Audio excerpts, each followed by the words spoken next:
Assalamualaikum warahmatullahi wabarakatuh. Perkenalkan, nama saya Faris Arfendi, NIM B1B11953, kelas A, Fakultas Ekonomi dan Bisnis, jurusan Manajemen. Di sini saya akan menjelaskan bab 47, yaitu arti dan pentingnya knowledge management atau manajemen pengetahuan bagi organisasi dan SDM. Yang pertama, konsep manajemen pengetahuan. Kemajuan perusahaan di Jepang ditentukan keterampilan dan kepakaran mereka dalam menciptakan pengetahuan dalam organisasi. Sejak dipopulerkan pada pertengahan tahun 1980-an, manajemen pengetahuan kini sering dibicarakan di kalangan akademis dan praktisi manajemen. Yang kedua, definisi manajemen pengetahuan secara umum. Itu terbagi atas 3. Yang pertama, Davidson dan Philip Foss merupakan sistem yang memungkinkan perusahaan menyerap pengetahuan, pengalaman dan kreativitas stafnya untuk perbaikan perusahaan. Yang kedua, Pat Gerson merupakan pendekatan sistematik untuk mengelola aset intelektual dan informasi lain sehingga memberi keunggulan bersaing bagi perusahaan. Yang ketiga, DeLong dan Seaman merupakan pengembangan alat, proses, sistem, struktur, dan kultur yang secara implisit meningkatkan kreasi, penyebaran, dan pemanfaatan pengetahuan yang penting bagi pengambilan keputusan. Dalam memperkaya pemahaman, Tennyboon memberi definisi manajemen pengetahuan yang terdiri atas 4. Yang pertama, manajemen pengetahuan pengumpulan penyusunan. Yang kedua, manajemen pengetahuan mencakup berbagai pengetahuan. Yang ketiga, manajemen pengetahuan terkait pengetahuan orang.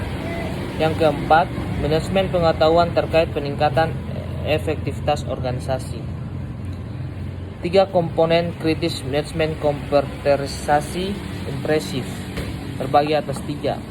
Yang pertama, alur pengetahuan yang benar dan sumber yang dilimpahkan ke organisasi, ke institusi. Yang kedua, teknologi tepat yang disimpan dapat mengomunikasikan pengetahuan. Yang ketiga, budaya tempat kerja yang benar sehingga pegawai termotivasi memanfaatkan pengetahuan. C. Pendekatan manajemen pengetahuan. Secara konseptual, manajemen pengetahuan dapat diketahui dari 4 ranah dan arah.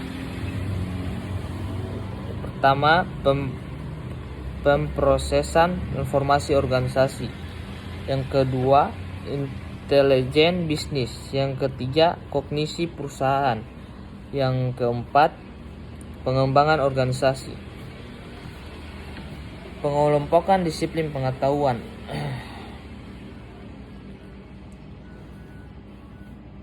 Proses manajemen pengetahuan dalam organisasi terbagi atas 3, yaitu polai. Yang pertama, polai yang terdiri 2 jenis, yaitu pengetahuan terbatinkan atau pemikiran pengetahuan dan pengetahuan yang sudah terekam dan termodifikasi dalam dokumen. Yang kedua, tacit knowledge, pengetahuan yang diam dalam benak manusia dalam bentuk intuisi, judgment, skill, nilai, dan belief sulit diinformasikan, di-share dengan orang lain.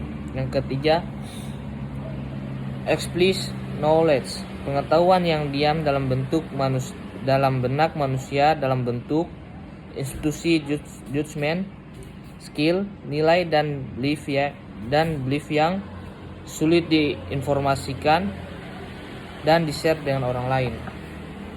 Sekian dari saya. Wabillahi taufiq hidayah. Wassalamualaikum warahmatullahi wabarakatuh.